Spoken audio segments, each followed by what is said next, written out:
Ladies and gentlemen, friends and colleagues, let me begin with a simple but sobering reminder. I warned you. I warned you that something was coming, and now it's here. The cracks in our economy, the instability in our politics, the unease in our daily lives, none of this arrived overnight. These are not accidents. They are the predictable outcomes of a system that has been pushed to its breaking point. And yet, here we are, watching the storm we were told would never arrive, now standing directly above us. Main speech for decades, I have spoken about the dangers of an economic model that concentrates wealth at the top while hollowing out the lives of working people. The warning signs were everywhere: stagnant wages, skyrocketing debt, crumbling public services, and a political system paralyzed by the very wealth it was meant to regulate. Each of these was a flare in the sky, a signal that the system was not sustainable. But instead of addressing the disease, we were told to take another painkiller, to wait and see, to trust that the market would fix itself. Well, it hasn't fixed itself. It has delivered exactly what I and others like me have warned about: a deepening divide between the billionaire class and the rest of society, a political environment poisoned by money, and a global economy that wobbles on the edge of collapse with each passing shock. Whether it's the housing market, the student debt crisis, the healthcare system, or inflation at the grocery store, the signs are clear. The storm is here, and pretending otherwise won't keep us dry. Here is the real question: what do we do now? Do we sit idly by while wealth and power continue to pool at the top? Do we allow our democracy to be reduced to a commodity bought and sold like any other? Or do we finally face the uncomfortable truth that capitalism in its current form is not serving the vast majority of us, and begin to imagine and to build alternatives? I have spoken often about worker cooperatives, about democratizing the workplace, about giving the people who create the wealth a real say in how it is used. That's not radical, that's common sense, because what is truly radical is to allow this system to continue unchecked, to accept endless instability as normal, to tell our children there is nothing better to hope for. I warned you this storm was coming, and now it is here. For years I have been raising the alarm, not as a prophet, not as someone with a crystal ball, but as an economist who reads the numbers, studies the history, and listens to the voices of working people who live this crisis every single day. The signs were never hidden. They were right in front of us. They showed up in paychecks that barely stretched from one week to the next, in the relentless rise of debt that became the lifeline for millions of families, and in the quiet erosion of faith that the next generation would somehow have it better than the last. Yet time and time again, when those warnings were raised, the response from those in power was the same: dismiss, downplay, and distract. Ask yourself this: how many times were you told that the economy was strong, that growth was steady, that prosperity was just around the corner? How many times were you told to tighten your belt, to wait patiently, to trust the invisible hand of the market? That invisible hand, my friends, has become a clenched fist, squeezing the life out of working people while feeding an economic elite that grows richer by the day. I said the imbalance was unsustainable. I said the cracks would widen. I said the storm was gathering. And now, look around you. It is no longer a warning, it is reality. When wages stagnate for 40 years while productivity and profits soar, that is not an accident, it is a red flag. When entire communities are hollowed out by jobs shipped overseas in search of cheaper labor, that is not globalization working for you. It is the system working against you. When healthcare becomes a privilege, when education buries young people in debt, when housing turns into a speculative casino, these are not isolated glitches in the machine. They are signals that the machine itself is broken. That is what I meant when I said a storm was coming. And storms, once unleashed, do not politely wait for us to prepare. They sweep across the landscape, exposing every weakness we chose to ignore. Look at the volatility around us today. 1 month, the headlines promise recovery. The next, they warn of recession. 1 week, Wall Street celebrates record highs. The next, working families line up at food banks. That is not stability, that is turbulence, and turbulence is exactly what I warned about, because an economy that serves the few at the expense of the many is an economy built on sand. It cannot stand forever. You don't need to be an economist to see it. You only need to look at your grocery bill, your rent, your paycheck, your debt statement. You only need to listen to your own frustration and exhaustion. That is the storm I spoke of, and it is no longer on the horizon. It is here. The tragedy is not that we didn't know. The tragedy is that we did know, and we allowed ourselves to be told otherwise. We were told that deregulation would bring efficiency. We were told that tax cuts for the wealthy would trickle down. We were told that debt was just another form of opportunity. Each of these promises was a shield meant to blind us from the gathering clouds. And now those clouds have burst, and the rain is falling hardest on those who can least afford to get wet. So the question that should haunt us is not whether the storm exists. It does.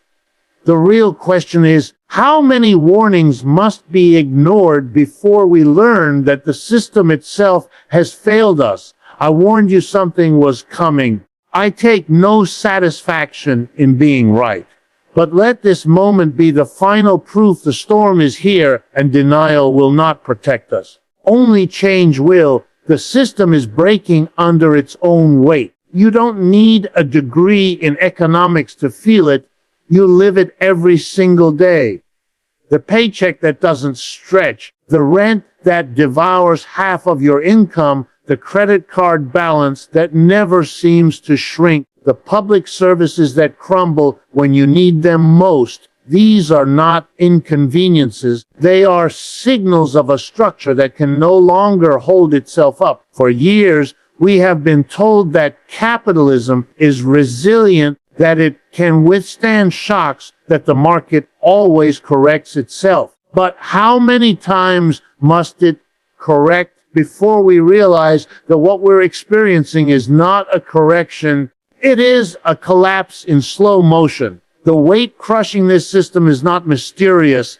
It is built from decades of stagnant wages, from financial speculation replacing real production, from a political class that has been bought and sold by corporate money. Imagine a building where every year the owners remove bricks from the foundation to decorate the penthouse. For a while, the building still stands, but each brick removed weakens the structure until finally gravity asserts itself. That is exactly what is happening to our economy. The foundation, the working people, has been hollowed out, while the top, the billionaire class, has been made more lavish than ever before. And now, the cracks are widening. Look at wages. Adjusted for inflation, the average American worker earns today almost what they did in the 1970s, while productivity has doubled. Where did that extra wealth go? It didn't vanish, it was siphoned upward. Look at healthcare. The wealthiest nation on earth spends more on medicine than any society in history, and yet millions cannot afford to see a doctor. Look at education. A college degree, once a ticket to stability, is now a lifelong debt sentence. These are not small problems. These are the signs of a system that is collapsing under the contradictions it creates.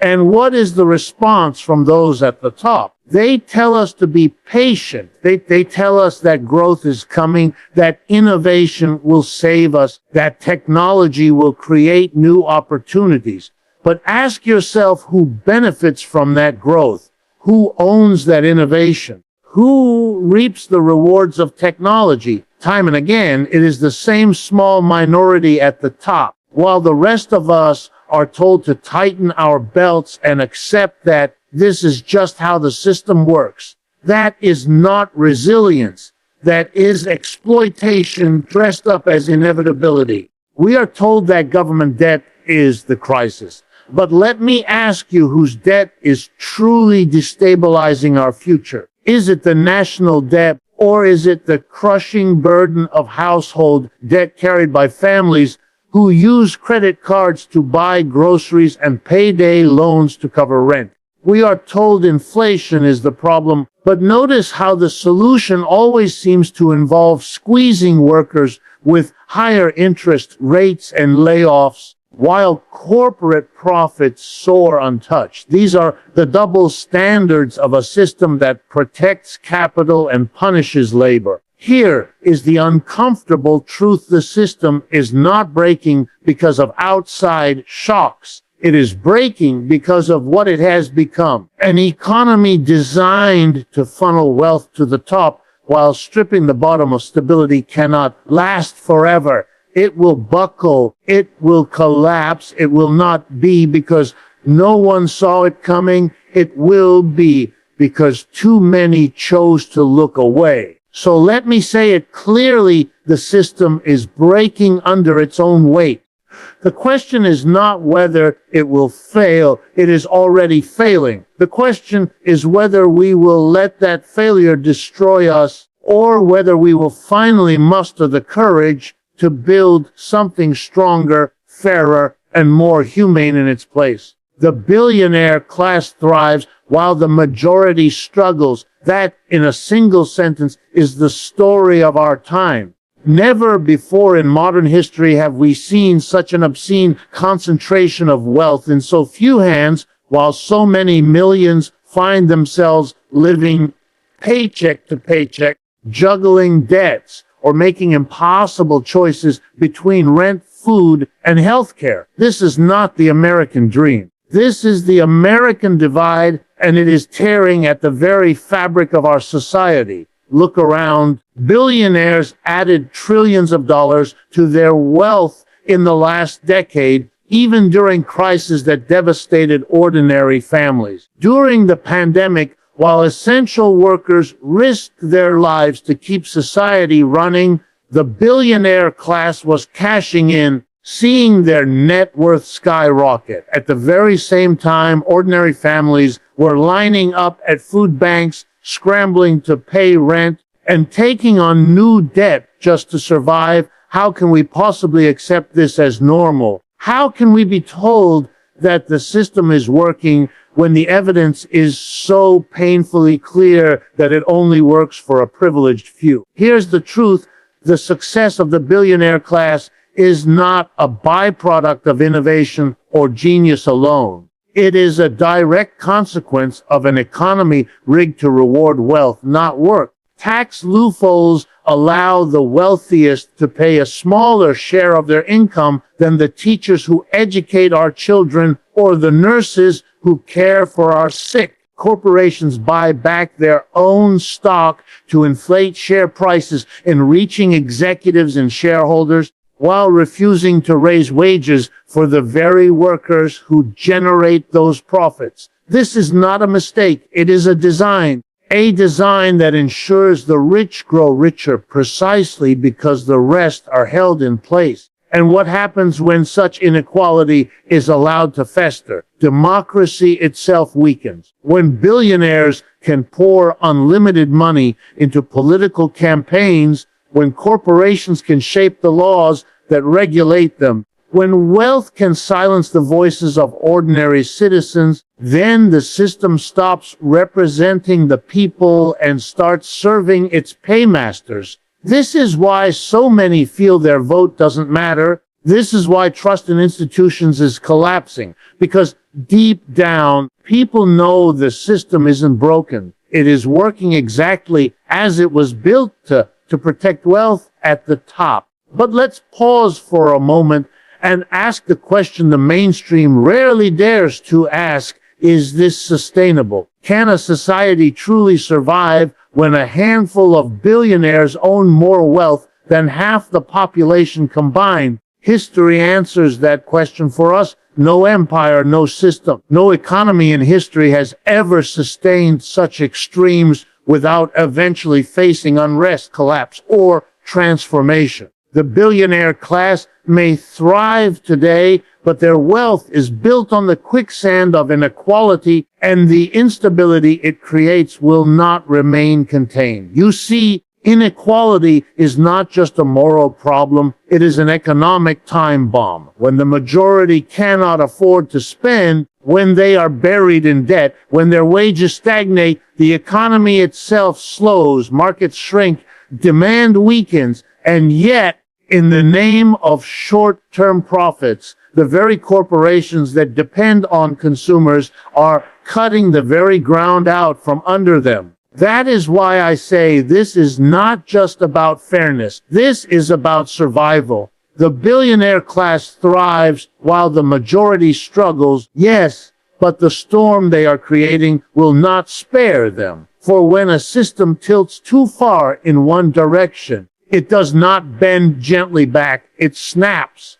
And when it snaps, it is not only the struggling majority who pay the price, it is everyone. The question is, do we allow that snap to destroy us, or do we seize this moment to demand a system that rewards not only the wealthiest among us, but all of us who work, who build, who contribute to society every single day? That choice, my friends, is still ours to make. The crisis we are living through is not temporary, it is structural. That's the hardest truth for many to face. We want to believe that the problems we see around us are passing storms, bumps in the road, brief interruptions in an otherwise stable journey.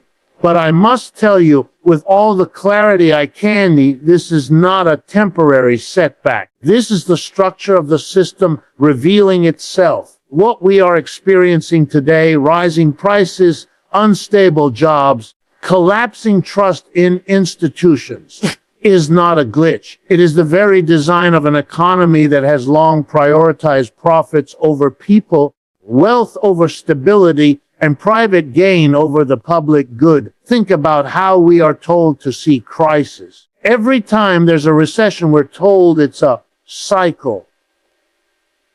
Every time a financial bubble bursts, we're told it's unexpected. Every time ordinary families are crushed under debt, we're told it's unfortunate but temporary. But if the same patterns repeat over and over, are they really accidents? Or are they the product of a deeper structural flaw? When a house's roof leaks every time it rains, you don't blame the rain. You recognize that the roof itself is broken. And our economic roof is leaking with every storm. Look closely at inflation. The mainstream story is that inflation is a passing wave caused by supply chain problems or temporary shocks.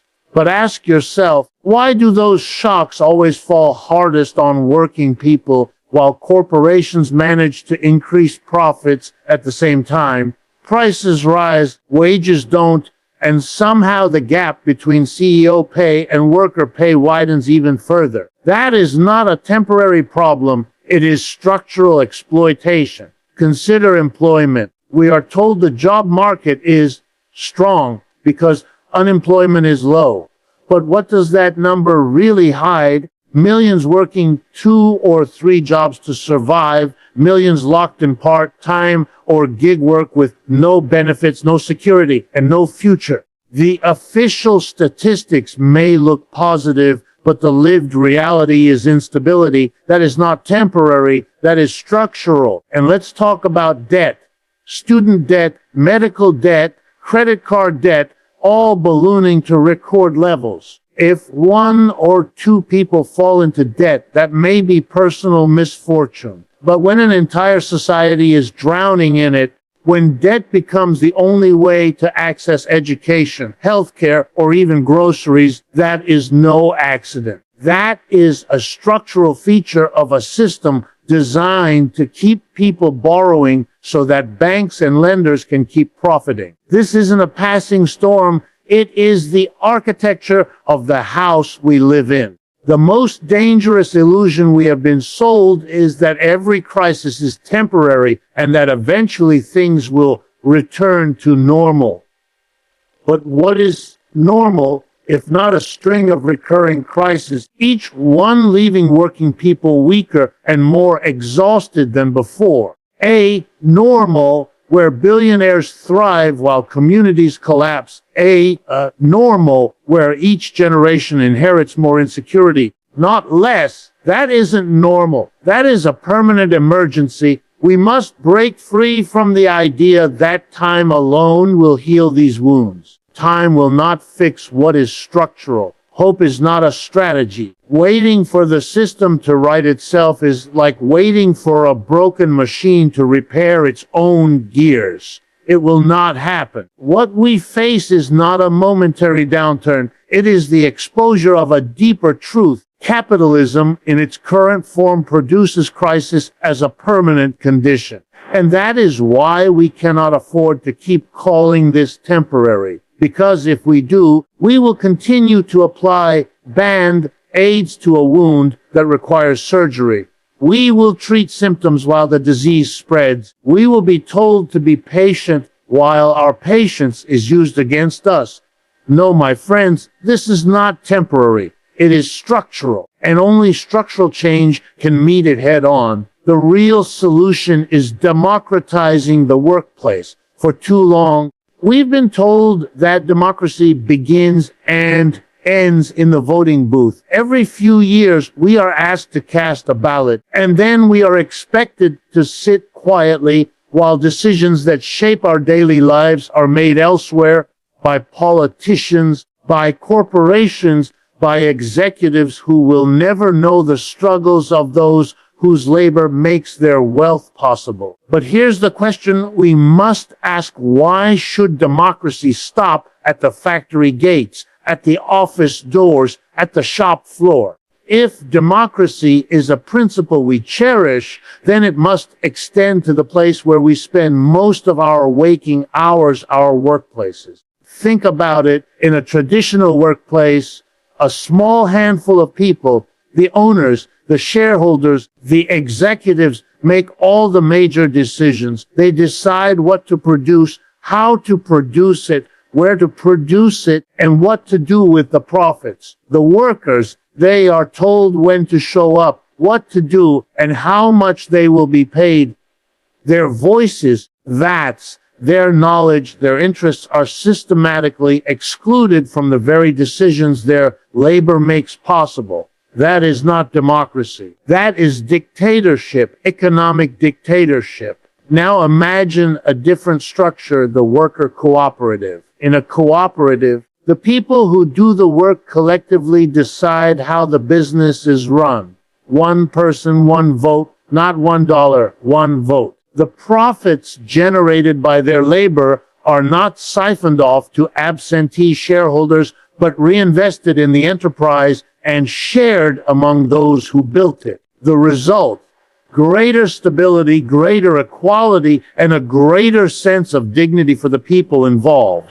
This is not a fantasy. Worker cooperatives exist today, and where they thrive, they prove that democracy at work is not only possible but practical. Consider the power of such a shift. If workers have a voice in decisions, outsourcing jobs to chase cheaper labor abroad becomes far less attractive. If workers decide how profits are used, sky-high executive bonuses give way to investments in wages, training, and community development. If workers collectively own their enterprise, the wealth they create stays in their communities rather than being siphoned off to distant boardrooms. This is how you begin to heal the inequality that has hollowed out our society. Critics will say this is unrealistic, it's radical, it can't be scaled. But let's be clear, what is radical is not the idea of democracy at work. What is radical is the status quo, a system where millions labor daily with no say over the fruits of their labor, where wealth is concentrated in a few hands while instability spreads like wildfire. If democracy is good enough for our politics, why is it considered too dangerous for our economy? The truth is, it is not dangerous to the people, it is only dangerous to those who currently hold power. And here is the real hook. Democratizing the workplace is not just a moral argument, it's an economic one. Research shows that worker cooperatives are often more resilient in times of crisis because decisions are made collectively with the long-term well-being of the enterprise in mind, not the short-term gains of shareholders.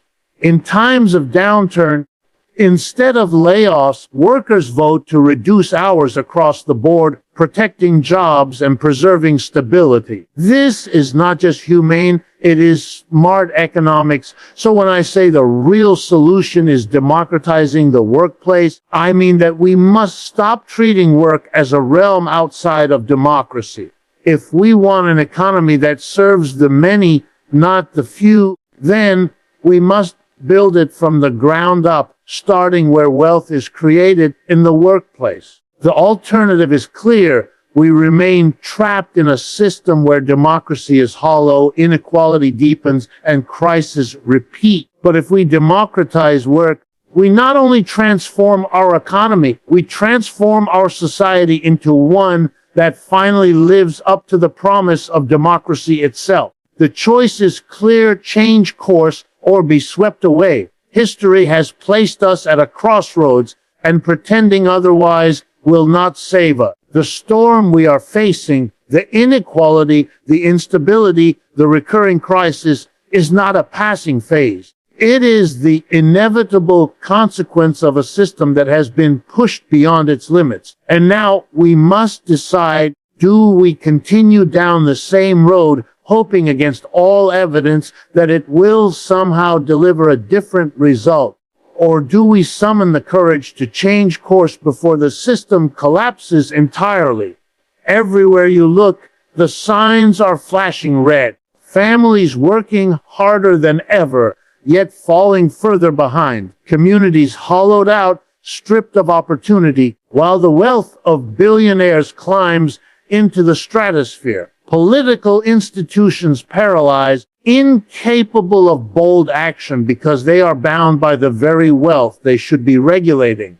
And all the while, we are told, be patient, trust the market, things will turn around. But ask yourself, how many times have you heard that same reassurance? How many times has it been proven wrong? The truth is undeniable. This system is not designed to fix itself. It is designed to protect those at the top, even if it means sacrificing those at the bottom. That is why I say the choice is clear. To stay the course is to accept endless crisis, to condemn future generations to instability, to allow democracy itself to erode under the weight of money and power.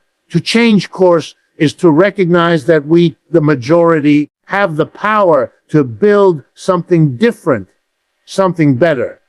What does changing course mean? It means rejecting the lie that there is no alternative. It means refusing to accept that inequality is the natural order of things. It means demanding that democracy extends beyond politics and into the economy, into the workplace, into the very structures that govern our daily lives. Changing course means investing in the people who make society function, not just in the profits of those who exploit it. It means building institutions that serve the many, not the few. And here is the reality. History will not wait for us to make up our minds. When systems collapse, they do so quickly, brutally, and without mercy. The financial crash of 2008 was a warning. The pandemic was a warning. The rising instability across the globe is yet another warning. How many more do we need before we acknowledge the truth? When the wave is coming, you cannot stand still on the shore and hope it will pass.